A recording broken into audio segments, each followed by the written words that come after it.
Soyez très attentifs à ce que Poutine va dire maintenant. Je m'adresse de nouveau aux militaires des forces armées ukrainiennes. Prenez le pouvoir en main. Il semble qu'il sera plus facile de négocier avec vous qu'avec cette bande de drogués et de néo-nazis qui s'est installée à Kiev. C'était en 2022. C'était le vocabulaire officiel du Kremlin. C'était diffusé chaque jour à la télévision russe. Pour Poutine, Zelensky n'était pas un président légitime. C'était un ennemi à détruire. Et il n'avait aucun problème à le dire au monde entier. Maintenant, faites attention à ce deuxième extrait. 4 ans plus tard, Je viens d'entendre à nouveau que, du côté ukrainien, M. Zelensky serait prêt pour une rencontre en personne. vous comprenez ce qui s'est passé ici. Cela peut sembler un petit détail, juste un simple échange de mots.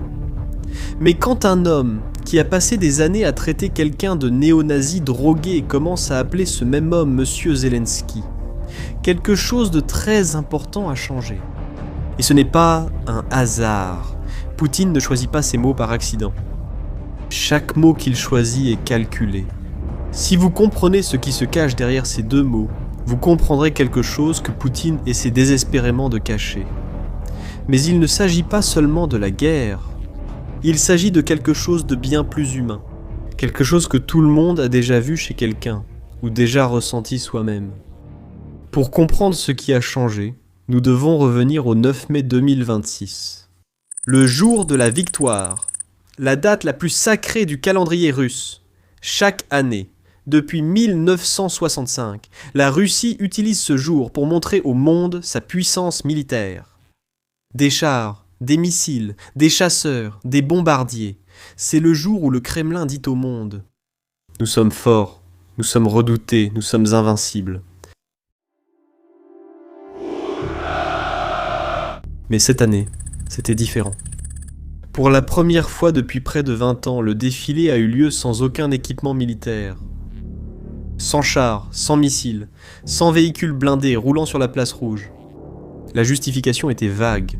Le Kremlin a déclaré que c'était en raison de la situation opérationnelle actuelle. En d'autres termes, les chars sont en Ukraine. Et ceux qui ne sont pas en Ukraine ont peur d'apparaître sur la place rouge, parce qu'un drone ukrainien pourrait arriver avant eux. Réfléchis bien à cela. La Russie, l'un des 3 plus grands budgets militaires de la planète, a eu peur d'exhiber ses propres chars dans sa propre capitale. Le défilé a duré 45 minutes. Beaucoup moins longtemps que d'habitude. Et tu sais qui était présent ? Loukachenko, le dictateur de la Biélorussie, qui n'a jamais manqué un défilé. Le roi de Malaisie, le président du Laos. Maintenant, compare ça avec le défilé de l'année dernière. Lula était là. Xi Jinping était là. Cette année, la Chine a envoyé un représentant de second rang. Mais il y a eu quelque chose d'encore plus révélateur lors de ce défilé. Quelque chose qui ne s'était jamais produit auparavant dans l'histoire de la Russie.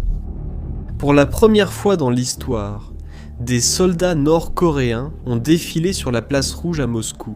Ces mêmes soldats qui ont combattu dans la région de Koursk, sur le sol russe, pour aider à défendre le territoire de la Russie contre l'Ukraine.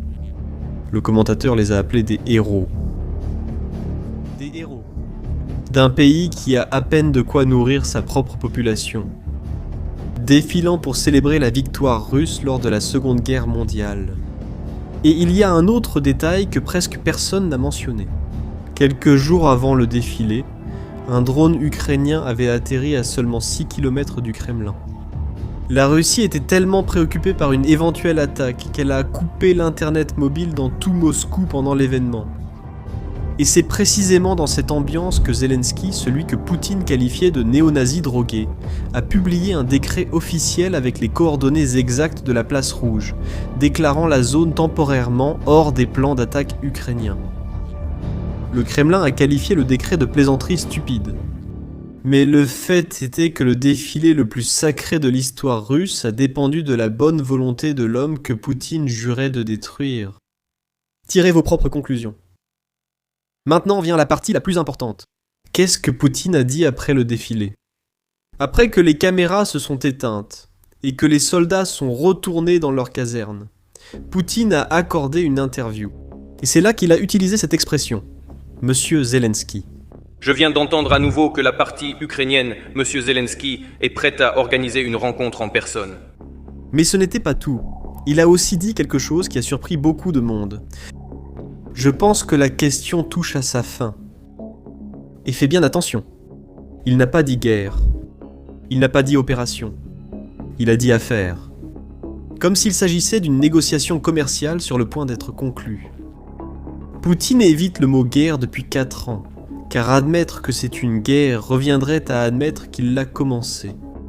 Mais le mot affaire révèle quelque chose de plus grand. Cela révèle un homme qui essaie de minimiser l'ampleur de ce qu'il a créé. Minimiser. Préparer le terrain pour une fin qu'il n'a pas choisie. Et il ne s'est pas arrêté là. Poutine a dit qu'il serait prêt à rencontrer Zelensky en personne, dans un pays neutre, pour signer un accord de paix. Mais seulement après que tous les détails auraient été réglés. Il a conclu en disant « Cela doit être l'étape finale, pas le début des négociations. Cela semble fort, ça paraît plein d'assurance, mais réfléchis à ce que cela signifie vraiment. » Poutine dit qu'il veut un accord. Il ouvre la porte. Il prononce lui-même le mot paix. Le même Poutine qui en 2022 a dit que l'Ukraine cesserait simplement d'exister en tant que pays. Réfléchis bien à ce changement. En 4 ans, l'homme est passé de « je vais effacer ce pays de la carte » à « j'aimerais rencontrer M. Zelensky ». Alors, la question qui reste est « pourquoi maintenant ? Qu'est-ce qui s'est passé pour qu'il ne puisse plus l'ignorer ?» Et la réponse, eh bien, elle ne se trouve pas dans les discours. Elle se trouve dans les chiffres. Au cours des 28 derniers jours, la Russie a perdu plus de 116 km² de territoire qu'elle avait pris à l'Ukraine. Pour avoir une idée de la taille, c'est comme perdre une ville entière en moins d'1 mois. L'Ukraine progresse dans le sud. La grande offensive dans la région de Donetsk, celle que Poutine avait promis d'être le coup décisif, est complètement à l'arrêt. Et avril a apporté quelque chose qui n'était pas arrivé en Russie depuis 2024. Pour la première fois depuis des mois, la Russie a perdu plus de territoire qu'elle n'en a conquis. La vérité, c'est que la carte est en train de changer, mais dans la mauvaise direction pour Poutine. Pour que vous ayez une idée de ce que cela signifie, savez-vous quelle a été la bataille la plus sanglante et la plus lente de l'histoire moderne ? La bataille de la Somme, en 1916. Des soldats mourant pour des mètres de terre pendant la Première Guerre mondiale. Des chercheurs indépendants à Washington ont calculé que l'avancée russe en Ukraine est plus lente que l'avancée des forces alliées à la Somme. En 1916. Avec des tranchées et des balles. Ce n'est pas une simple opinion. Ce sont les chiffres du champ de bataille. Mais il y a un aspect de cette histoire que presque personne ne considère. Jusqu'en février de cette année, la Russie avait déjà accumulé environ 1 million de pertes militaires, morts et blessés. 1 million, en un peu plus de 4 ans. Maintenant, comparez cela avec l'Union soviétique, qui a mis 4 ans pour gagner la Seconde Guerre mondiale et a perdu 27 millions de personnes, militaires et civils confondus. Vladimir Poutine répète une telle ampleur de sacrifice historique, mais sans victoire historique à montrer. Et qu'en est-il de l'économie ? La vérité, c'est que la Russie s'appauvrit alors qu'elle dépense des milliards dans la guerre. Un responsable russe anonyme a résumé l'ambiance dans le pays pour le journal Washington Post, avec une phrase qui dit tout. Il semble à tout le monde que cela dure déjà plus longtemps que la Seconde Guerre mondiale, et pourtant, nous n'avons même pas réussi à prendre une seule région. Alors, revenons à la question précédente. Pourquoi maintenant ? Parce que la réalité est arrivée. Et, quand la réalité rattrape un homme qui a passé des années à dire qu'il gagnait, il a essentiellement 2 choix. Admettre qu'il s'est trompé, ou changer le récit. Poutine ne peut pas simplement dire au peuple russe « Nous avons perdu ». Ce serait sa fin. Alors, il fait quelque chose de beaucoup plus sophistiqué. Il est en train de changer d'ennemi. Au début de la guerre, l'ennemi était l'Ukraine. L'objectif était, bien sûr, de détruire, de conquérir, d'absorber. Mais maintenant, Maintenant, l'ennemi que Poutine mentionne le plus souvent, c'est l'Occident. Le revanchisme, la moquerie de l'histoire, le désir de justifier les actuels partisans des nazis. Tout cela fait partie de la politique générale des élites occidentales visant à attiser de plus en plus de conflits régionaux. La Russie fera tout ce qui est possible pour éviter une confrontation mondiale. Mais en même temps, nous ne permettrons à personne de nous menacer. L'Occident aimerait oublier les leçons de la Seconde Guerre mondiale. Nous nous souvenons que le destin de l'humanité s'est joué lors des grandes batailles de Moscou, Leningrad, Rjev, Stalingrad, Koursk et Kharkov. Il ne s'agit plus de l'Ukraine. Il s'agit de survivre face à l'Occident. Il s'agit de la Russie en tant que victime d'un complot mondial. La vérité, c'est que ce changement n'est pas un accident. C'est une stratégie. Parce que, si la guerre n'est plus une question de conquérir l'Ukraine, mais de défendre la Russie contre l'Occident, alors n'importe quel résultat peut être présenté comme une victoire. Il peut dire « Nous avons résisté. Nous avons survécu. L'Occident n'a pas réussi à nous vaincre. » Poutine est en train de préparer cette issue. Il trace la voie vers un accord de paix qu'il pourra présenter au peuple russe non pas comme une défaite, mais comme une résistance réussie. Mais cette stratégie a un problème. Le peuple russe commence à comprendre. Voyez-vous, l'approbation de Poutine est tombée à son plus bas niveau depuis le début de l'invasion. Et nous ne parlons pas de sondages occidentaux. Nous ne parlons pas non plus de sondages du gouvernement russe lui-même. En décembre 2025, l'approbation était à près de 78%. Aujourd'hui, elle est à 65%. Dans un pays où les gens ont peur de dire la vérité, une baisse de 13 points en quelques mois est énorme. C'est une catastrophe silencieuse pour Poutine. Gennady Zyuganov, le chef du Parti communiste russe, au sein même du Parlement, a dit tout haut ce que beaucoup pensent tout bas. Si le gouvernement ne prend pas de mesures urgentes, d'ici l'automne, nous serons confrontés à une répétition de ce qui s'est passé en 1917. 1917, l'année où le tsar est tombé, l'année où tout a changé en Russie. Réfléchis avec moi un instant. Si Poutine veut vraiment la paix, s'il appelle Zelensky Monsieur Zelensky et ouvre la porte aux négociations, à ton avis, qu'est-ce que le Parlement russe serait en train d'approuver cette même semaine ? Le même jour où le monde discutait du cessez-le-feu de 3 jours, sous la médiation de Trump. Le même jour où Poutine parlait de paix. Le Parlement russe adoptait une loi qui était presque passée inaperçue dans les actualités.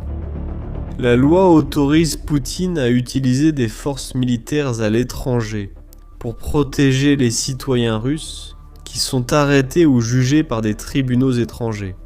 Réfléchis bien à ce que cela signifie. N'importe quelle arrestation d'un Russe, dans n'importe quel pays du monde, peut être utilisée comme prétexte pour une invasion militaire. Tu as déjà entendu cet argument auparavant. C'est exactement le même prétexte qui a été utilisé pour envahir l'Ukraine en 2022, ce baratin selon lequel ils protègent les Russes. Ce n'est pas un hasard si cette loi apparaît maintenant. Elle est venue en réponse directe au tribunal international que 26 pays européens sont en train de mettre en place pour juger Poutine pour crimes de guerre. Le même type de tribunal qui a jugé les dirigeants nazis après la Seconde Guerre mondiale. Poutine parle de paix d'une main et se prépare juridiquement à de futures agressions de l'autre. Et si vous aviez encore le moindre doute sur laquelle des deux mains est la véritable, 3 jours après le cessez-le-feu, la Russie a lancé plus de 800 drones en une seule journée contre des villes ukrainiennes. La plus grande attaque depuis le début de la guerre. Des enfants sont morts. Des hôpitaux ont été touchés. Le conflit qui touchait à sa fin a tué plus de personnes en un après-midi qu'en plusieurs semaines de combat. Et c'est ici que nous arrivons à ce que j'ai mentionné au début. Ce quelque chose de plus humain derrière tout cela. Voyez-vous, l'histoire de Poutine ne concerne pas seulement une guerre perdue. Il s'agit de quelque chose que tout le monde a déjà vu à un moment donné. Chez un patron, un membre de la famille, un dirigeant politique. C'est l'histoire d'un homme puissant qui n'arrive pas à admettre qu'il a eu tort, qui a tout misé sur une décision, l'a vu échouer et au lieu de reculer, a continué à doubler la mise. Plus de soldats, plus de drones, plus de propagande. Parce qu'admettre son erreur signifierait tout perdre. Le pouvoir, l'image, peut-être même la liberté elle-même. Ces hommes-là ne s'arrêtent pas. Ils redirigent, changent d'ennemi. Et ils recommencent tout depuis le début. Le changement dans la façon dont ils traitent Zelensky n'est pas venu de la diplomatie. C'est en fait l'aveu le plus clair que Poutine ait jamais fait. Sans jamais utiliser les mots justes. C'est un homme acculé, qui tente désespérément de contrôler le récit de la fin avant que la fin n'arrive d'elle-même. Maintenant, je veux connaître votre avis. Pensez-vous que cette guerre prendra fin en 2026 ? Dites-moi ce que vous en pensez dans les commentaires. Si cette vidéo a eu du sens pour vous et vous a aidé à voir cette guerre sous un angle différent, partagez-la avec quelqu'un qui suit ce conflit. Et si vous n'êtes pas encore abonné à la chaîne, c'est le moment, non ? Parce que cette histoire est loin d'être terminée, et nous allons continuer à suivre chaque détail. À la prochaine vidéo.